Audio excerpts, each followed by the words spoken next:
Mister Kejriwal, आपका कमाल है।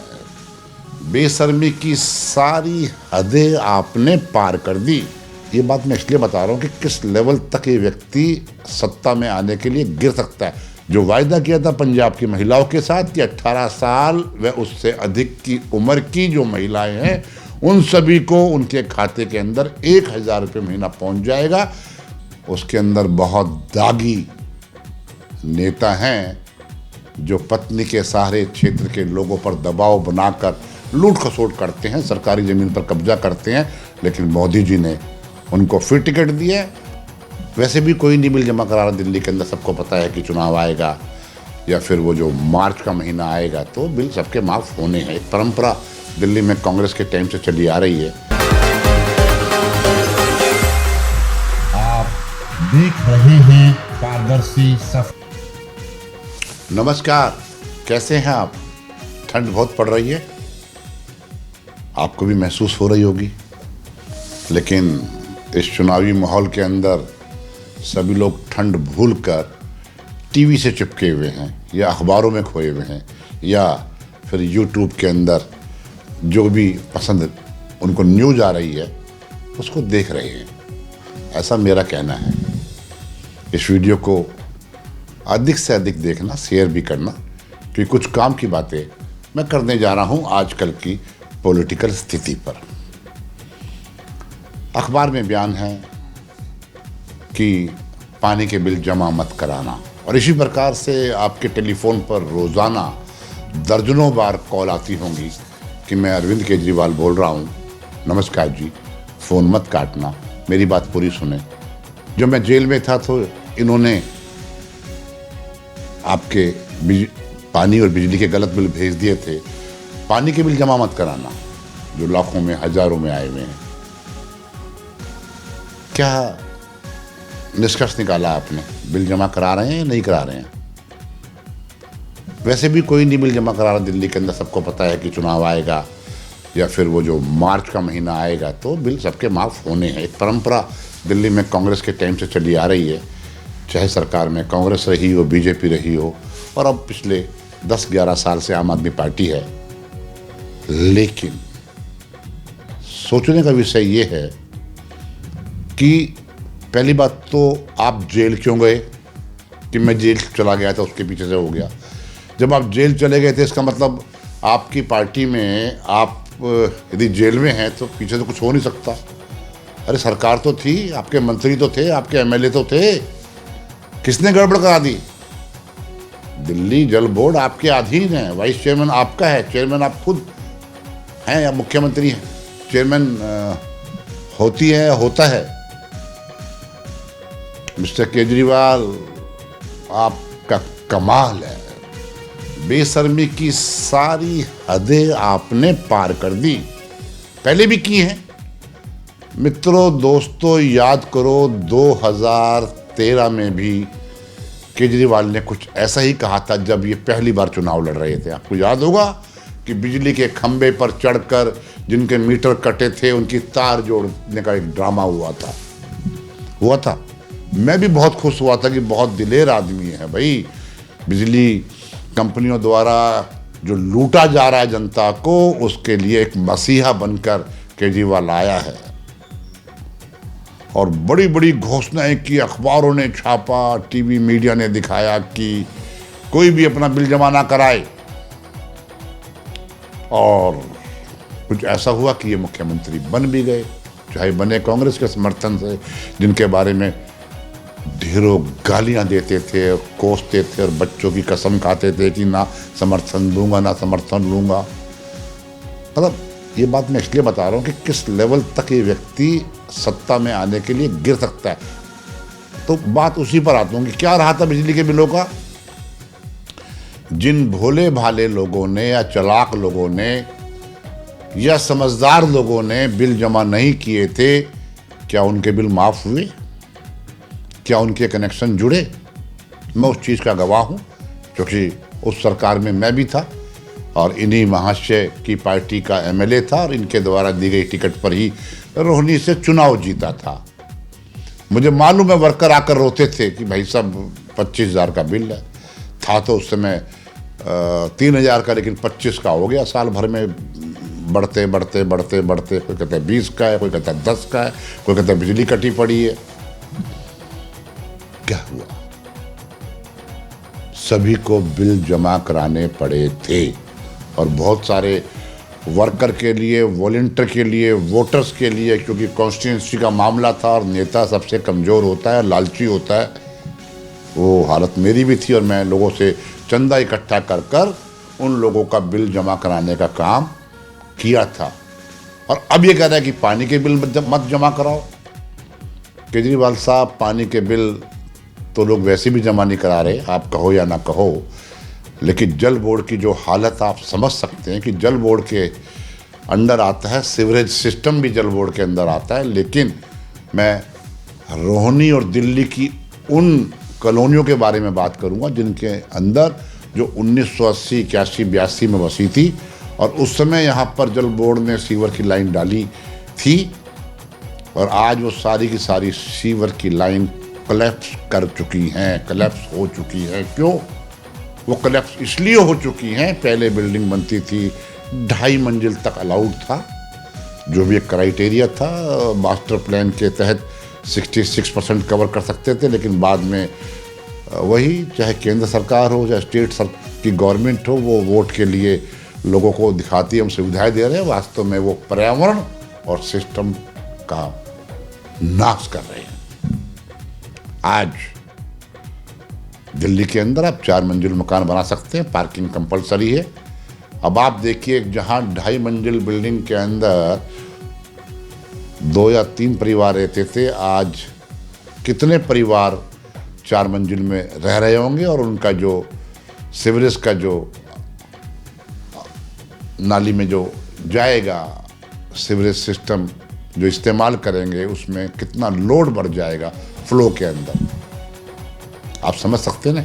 और इसीलिए सारे के सारे सीवरेज ओवरफ्लो कर रहे हैं, और साथ में बहुत जगह तो बड़ा ही एक अजीब सा सीन हो रखा है, और मैं उसका प्रत्यक्ष गवाह हूँ कि पानी की लाइन भी पुरानी हो चुकी है, और पानी की लाइन के अंदर सीवर का पानी जा रहा है, जिससे कि न केवल लोग बीमार हो रहे हैं, बल्कि उनको सीवरेज वाले पानी से मिक्स पानी को इस्तेमाल करना पड़ रहा है। जितने मर्जी आरओ लगा लो, उससे कुछ नहीं होने वाला, लेकिन मजबूरी है लोगों की, और वो गंदा पानी पीने को मजबूर हैं इसी केजरीवाल के कारण। केजरीवाल जो कल मैं प्रेस कॉन्फ्रेंस में देख रहा था, पहली बात तो पत्रकार केजरीवाल की प्रेस कॉन्फ्रेंस में वही जाएंगे जो उनके द्वारा दिए गए क्वेश्चंस को पूछेंगे, प्रश्नों को पूछेंगे। यदि कोई पत्रकार अलग से पूछना की हिम्मत कर लेता है, जैसे कि एक महिला पत्रकार ने किया कि आप 2100 रुपये देने की जो बात कर रहे हैं महिलाओं को दिल्ली की, आपने पंजाब में अब तक क्यों नहीं दिया? तो उन्होंने कहा कौन कह रहा है? बोला कांग्रेस कह रही है। बोला कांग्रेस तो ऐसे ही कहती रहती है, लेकिन सच्चाई ये है कि केजरीवाल साहब ने जो वायदा किया था पंजाब की महिलाओं के साथ कि 18 साल व उससे अधिक की उम्र की जो महिलाएं हैं, उन सभी को उनके खाते के अंदर 1000 रुपये महीना पहुंच जाएगा, बेटी सम्मान कोष के नाम पर, महिला सम्मान कोष के नाम पर। लेकिन 3 साल से ज़्यादा बीत चुके, आज तक किसी महिला के खाते में 1 रुपया भी नहीं पहुंचा। कितना बड़ा झूठा है ये केजरीवाल, आप इससे आइडिया लगा सकते हैं। दूसरी बात, वीडियो लंबी हो रही है, लेकिन मैं चाहता हूं कि पूरी बात कर दी जाए। वो ये है कि मेडिकल फैसिलिटी के नाम पर केवल और केवल ड्रामा हो रहा है, केवल और केवल ड्रामा हो रहा है, केवल और केवल ड्रामा हो रहा है। मोहल्ला क्लिनिक बने, लेकिन डॉक्टर नहीं है, जो इंटर्न डॉक्टर उनको संभाल रहे हैं, आप जाकर देख लीजिए। और दवाइयों के नाम पर बहुत कम कुछ दवाइयाँ जो रेगुलर इस्तेमाल होती हैं, उनके अलावा दवाइयाँ नहीं, और वो भी बहुत घटिया क्वालिटी की दवाइयाँ दिल्ली के मोहल्ला क्लिनिक में और दिल्ली सरकार के हॉस्पिटल के अंदर मिल रही है। लोगों को बाहर से दवाई लेनी पड़ रही है। इसके सबूत आपके पास जो वीडियो देख रहे हैं, वो खुद इस बात के सबूत उनके पास भी होंगे, उनको भी जानकारी होगी कि ऐसा हो रहा है। लेकिन मैं ये बात इसलिए बता रहा हूं कि आप इस बात को जान लें। अब बात करते हैं हम लोग डीटीसी बसों की। डीटीसी बसों के अंदर भी बहुत अच्छी स्थिति नहीं है, क्योंकि बसें आती नहीं, आती हैं तो भरी हुई आती हैं, और जो महिलाओं के लिए टिकट फ्री की है वो पॉलिटिकल लोग तो कहेंगे अच्छा कदम है, लेकिन 10-5 रुपए देने में किसी को कोई फ़र्क नहीं पड़ता, लेकिन उसके कारण लाखों रुपए रोज इकट्ठे जो होते थे वो होने बंद हो गए। डीटीसी जो कॉरपोरेशन है उसकी हालत भी बहुत खस्ता है, नई बसें लेने की स्थिति में नहीं है, कर्जा बढ़ता जा रहा है।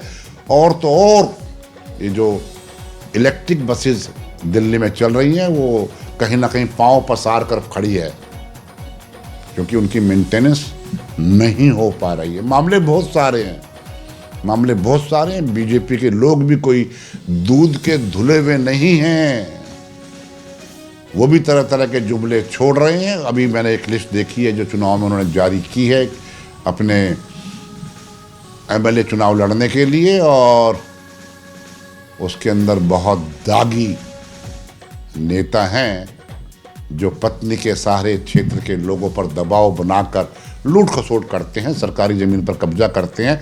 लेकिन मोदी जी ने उनको फिर टिकट दिया। आप समझ सकते हैं कि क्या मजबूरी उनकी रही होगी, क्योंकि कमाऊ पूत हर एक को अच्छा लगता है। मैं तो हैरान हूं कि बीजेपी का आरोप आपने खजाना काली किया, कांग्रेस का पलटवार, कमाल है। आप नेताओं ने थामा कांग्रेस का हाथ, कांग्रेस के नेताओं ने थामा आपका हाथ, बीजेपी के नेताओं ने थामा आपका हाथ। ये जितने भी दूसरी पार्टी का हाथ थामने वाले लोग हैं वो आपने देखा होगा कि बीजेपी की लिस्ट में, कांग्रेस की लिस्ट में, आम आदमी पार्टी की लिस्ट में उनको तरजीह दी गई है। जो कल तक भ्रष्ट थे, जब वो उनकी पार्टी में आ गए तो वो ईमानदार हो गए और उनको उन्होंने टिकट दी। ये उनका इंटरनल मैटर है। लेकिन मैं जो कहना चाहता हूँ मित्रों वो ये है कि सोच समझ कर वोट देना। हमाम में सारी पार्टियां नंगी हैं। कोशिश करना अपने अपने क्षेत्र में उन नेताओं को वोट दें जो सामाजिक तौर पर, आर्थिक तौर पर, सांस्कृतिक तौर पर, शारीरिक तौर पर ठीक ठाक हों। आप मेरा इशारा समझ सकते हैं। केजरीवाल जैसे फ्रॉड, मैं वर्ड इस्तेमाल कर रहा हूँ फ्रॉड, जैसे मेरे जैसे व्यक्ति को ऐसा वर्ड इस्तेमाल नहीं करना चाहिए, लेकिन फ्रॉड तो वो है ही। जो आदमी कहकर मुकर सकता है उसको फ्रॉड ही कहते हैं। ऐसे व्यक्ति से सावधान रहें, और साथ में उन लोगों से भी सावधान रहें जो आपको कह रहे हैं कि केजरीवाल 2100 देगा, हम 3000 देंगे। कहाँ से दोगे? कहाँ से दोगे आप? आपको जनता चुनने जा रही है दिल्ली को चलाने के लिए, दिल्ली का ख्याल रखने के लिए, लोगों को सुविधाएं देने के लिए। सुविधाएं देने के लिए चाहिए होता है पैसा, जो टैक्स पेयर हैं उनसे जो आपको इनकम होती है वही तो आप खर्च करेंगे। यदि आप फ्री में सब कुछ बांट देंगे तो बहुत कुछ अच्छा नहीं होने वाला दिल्ली वालों के लिए। एयर पोल्यूशन आप देख सकते हैं, रोज ग्रैब 3 लगा देते हैं, कभी 2 लगा देते हैं, कभी 4 लगा देते हैं। सारे काम धंधे चौपट होते जा रहे हैं, लेकिन जड़ के अंदर कोई नहीं जा रहा, चाहे बीजेपी हो, चाहे कांग्रेस हो, चाहे आम आदमी पार्टी हो, क्योंकि तीनों की तीनों पार्टी दिल्ली की जो दुर्दशा हो रखी है उसके लिए जिम्मेवार है। यमुना का पानी मैला इसलिए है कि सभी इंडस्ट्रीज से पैसे लेते हैं, और बिना ट्रीटमेंट के जो पानी यमुना में जा रहा है, मलमूत्र यमुना में जा रहा है, उससे यमुना मैली हो रही है। लेकिन एक दूसरे पर आरोप लगाकर मुझे और आपको ये नेता यूं ही ठगते रहेंगे और हम ठगे जाते रहेंगे, क्योंकि हमारी मजबूरी है। हमें कोई अल्टरनेट नज़र नहीं आ रहा है। अल्टरनेट नज़र आया था केजरीवाल के रूप में, लेकिन उसने तो सभी देश की पार्टियों पर हाथ फेर दिया। सबसे बड़ा जालिम, सबसे बड़ा भ्रष्ट, सबसे बड़ा झूठा, सबसे ज़्यादा सातिर यदि कोई इस देश के अंदर है वो अरविंद केजरीवाल है। मैं अपनी जबान गंदी कर रहा हूँ कह कर, लेकिन मैं रह नहीं पा रहा। वो प्रभु फैसला करेगा, क्योंकि सबको जाना है, इस सिस्टम को छोड़ के जाना है, इस पृथ्वी को छोड़ के जाना है। और ऐसे के अंदर भी यदि आदमी इस बात को ना समझे कि तेरा जो जीवन है वो सीमित है, झूठ मत बोलो, कुछ अच्छा कर लो।